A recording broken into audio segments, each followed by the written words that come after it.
Donald Trump's been saying for years, even before he got into politics officially, that they're ripping us off. They're ripping us off. We're paying for their defense. Germany, Japan, they're taking advantage of us. Why are we paying to be the world's policeman? It's a very popular talking point, but it's a bit shallow because Japan might not be paying for us to be in Okinawa and occupying, South Korea and Guam and all of these islands in the Pacific. And how many bases do we have? How many nuclear weapons do we have stationed around the world? Germany, or militarily occupied Germany, before it was to protect it from the Soviet Union. Okay, fair enough. Likewise, to protect Japan for the same reason. Fair enough. So after the Iron Curtain fell, we're still there.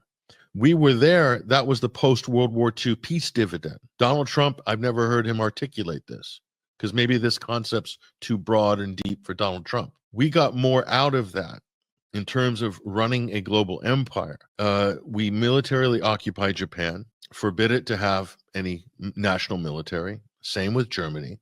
Means they're never going to rise as a military power. We don't have to pay for reconstruction, but we have kind of a partnership. We open our markets post-World War II, in the 1950s baby boom, consumer boom, to German and Japanese products. They built up their economies. Japan, what does it do in return? A lot of things.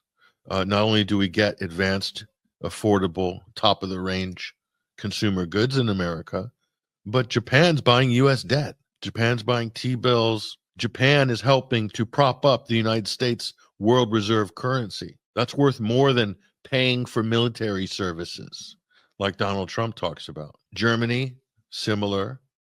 And he's saying, well, Saudi Arabia, why are we paying for Saudi Arabia? They're taking advantage of us.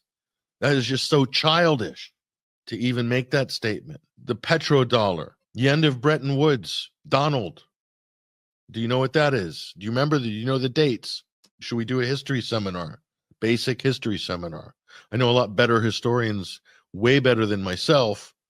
Michael Hudson or someone like this, and a top economist can explain it to you, Donald, if you can keep up. We don't owe Saudi Arabia anything. Saudi Arabia has propped up the United States dollar. Saudi Arabia's pumped I don't know how much into New York and Wall Street and some of the biggest banks in the world, and that's part of our arrangement with Saudi Arabia. They are scratching our back and have been for a long time.